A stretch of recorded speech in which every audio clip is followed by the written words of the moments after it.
11 अगस्त 2006 बरेशा Italy में हिना सलीम अपने घर की तरफ बढ़ रही थी। कुछ ही देर पहले उसके वालिद मोहम्मद सलीम की कॉल आई थी। आज उनकी आवाज़ में कोई गुस्सा नहीं बल्कि एक प्यार भरी गुजारिश थी। उन्होंने कहा था, पाकिस्तान से एक कज़न आया है, चलो सब घर पर मिल के बैठते हैं। हिना को लगा कि बरसों से चली आ रही बाप बेटी की कड़वाहट आज ख़त्म हो जाएगी।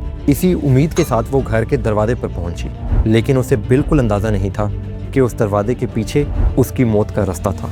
घर के अंदर कोई कज़न नहीं था, वहाँ सिर्फ उसका बाप और उसके 2 बहनोई थे जो एक खौफनाक साजिश बनाकर बैठे थे। सुलह के नाम पर बुलाई गई हिना कभी उस घर से जिंदा वापस नहीं आई। जिस बाप ने उंगली पकड़कर चलना सिखाया था, उसने रहम का एक भी मौका दिए बिना अपनी ही सगी बेटी पर घिनौना वार किया, और इस खूनी दरिंदगी को छुपाने के लिए उन्होंने अपने ही गार्डन में मिट्टी के नीचे एक गहरा राज दफन कर दिया। लेकिन ये सवाल आज भी वहीं खड़ा है कि एक बाप के दिल में अपनी ही सगी औलाद के लिए इतनी नफरत क्यों थी। क्या इटली की पुलिस इस परफेक्ट क्राइम का पर्दाफाश कर पाएगी?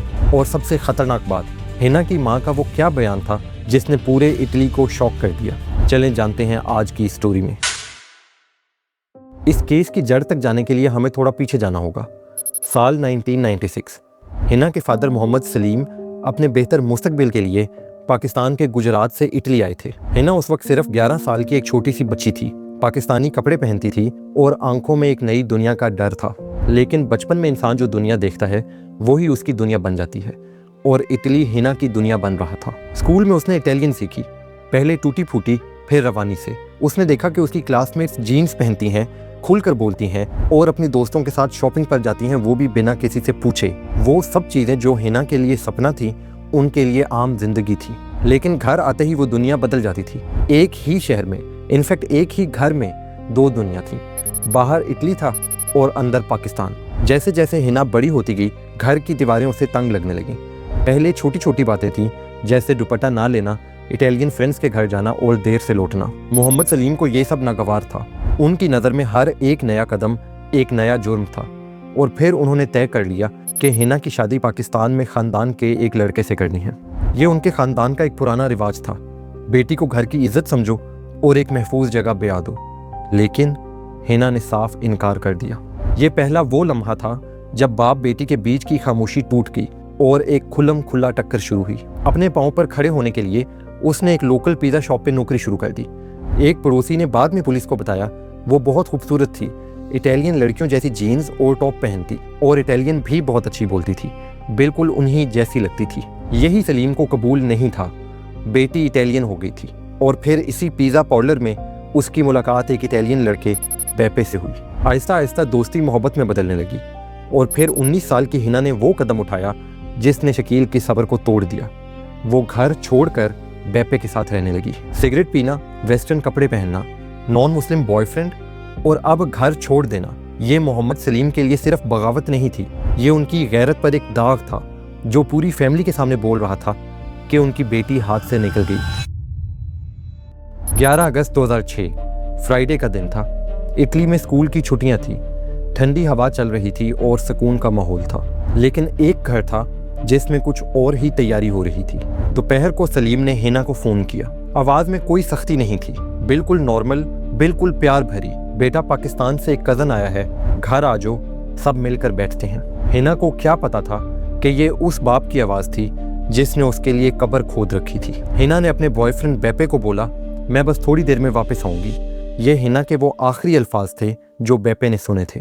जब वो घर पहुंची, कोई कज़न नहीं था, सिर्फ उसका बाप मोहम्मद सलीम और उसके 2 बहनोई मोहम्मद आज़म और मोहम्मद उस्मान बैठे थे।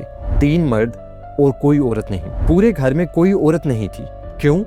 क्योंकि इन्वेस्टिगेशन में एक चिलिंग डिटेल सामने आई। मर्डर से 1 महीना पहले ही मोहम्मद सलीम ने अपनी वाइफ और बेटियों को पाकिस्तान भेज दिया था। ये एक कैलकुलेटेड आइसोलेशन थी ताकि उस दिन घर में हिना की चीख सुनने या उसकी मदद करने के लिए कोई गवाह ना बचे। अंदाज़ा लगाएं उस लम्हे का जब हिना ने दरवाज़ा खोला और अंदर कोई कज़न नहीं था। शायद वो थोड़ा डरी होगी, थोड़ा कंफ्यूज हुई होगी, लेकिन वो घर में रुक गई क्योंकि ये उसका अपना घर था, ये उसका अपना बाप था। पुरानी बातें शुरू हो गई, उसके वेस्टर्न कपड़े, उसका काम, उसका बॉयफ्रेंड, वो सब बातें जो बरसों से घर की दीवारों के दरमियान बंद थीं, आज अचानक बाहर आ गई। बात बहस से धमकी तक आई, फिर धमकी से हाथापाई तक, और फिर मोहम्मद सलीम ने किचन से एक टोका उठाया। उसने हिना को अपने ही बेडरूम में कत्ल कर दिया। 28 बार वार किया। वो तब तक नहीं रुका जब तक हिना खामोश नहीं हो गई। और फिर कवर अप शुरू हुआ। हिना की लाश को प्लास्टिक बैग्स में लपेटा गया, घसीट कर घर के पीछे गार्डन में लाया गया। रात के सन्नाटे में गार्डन में एक गड्ढा खोदा गया, तकरीबन 1.5 मीटर गहरा, और हिना को वहां दफना दिया गया। कपड़े तक नहीं बदले, वही वेस्टर्न लिबास जिससे सलीम को नफरत थी वही पहने हुए उसको ज़मीन में दफन कर दिया गया। और फिर सब नॉर्मल हो गया। सलीम की नॉर्मल रूटीन शुरू हो गई, सुबह उठना, नाश्ता करना, पड़ोसियों से मिलना वगैरह। दूसरी तरफ 8 दिन तक बेपे उसका इंतज़ार करता रहा, और जब उसका सब्र टूट गया तो 19 अगस्त 2006 को उसने इटालियन पुलिस के पास मिसिंग पर्सन रिपोर्ट दर्ज करवा दी।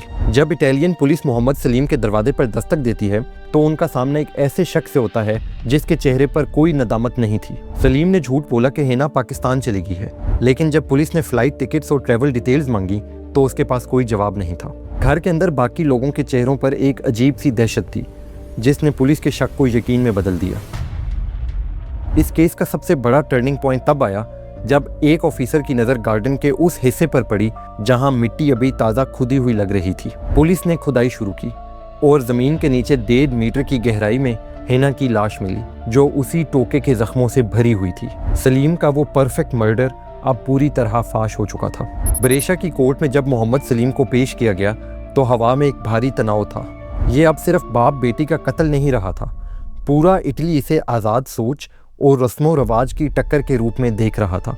हैरत की बात यह थी कि कटहरे में खड़े सलीम के चेहरे पर शर्मिंदगी का एक निशान तक नहीं था। डिफेंस के वकील ने इसे अचानक आए जज्बाती गुस्से का नाम देकर सज़ा कम करवाने की कोशिश की, पर उस पहले से खुदी हुई कब्र और फॉरेंसिक रिपोर्ट की चीखती सच्चाई ने उनकी एक नहीं चलने दी। कोर्ट ने अपना फैसला सुनाया। मोहम्मद सलीम और उसके दोनों दामादों को 30-30 साल की कैद सुनाई गई। इस फैसले की तस्दीक करते हुए वहाँ के इमाम ने भी अपना बयान दिया और कहा कि ऑनर किलिंग की इस्लाम में कोई जगह नहीं। फिर साल 2016 में हिना की मां ने एक ऐसा बयान दिया जिसने सबको फिर से रुला दिया। उन्होंने अपने शौहर मोहम्मद सलीम को माफ़ कर दिया। जहाँ पूरा मुल्क हिना के लिए इंसाफ मांग रहा था, वहाँ उसके अपने खून ने ही कातिल का साथ देकर इस ट्रेजेडी को और होलनाक कर दिया। ये केस कोई आम क्राइम स्टोरी नहीं है। ये हमसे एक बहुत बड़ा सवाल पूछता है, क्या किसी की इज्जत और रवाज किसी सगी औलाद की जान से बढ़कर हो सकते हैं? दोस्तों, ज़िंदगी किसी भी रवाज और कल्चरल वैल्यू से ऊपर होती है और किसी को भी ये हक नहीं कि वो अपनी सोच किसी दूसरे पर ज़बरदस्ती थोपे, चाहे वो अपनी फैमिली ही क्यों ना हो। अगर आपको ऐसे क्राइम केसेस सुनना पसंद है तो अभी सब्सक्राइब करें। अपना ख्याल रखें। मिलते हैं अगले केस के साथ।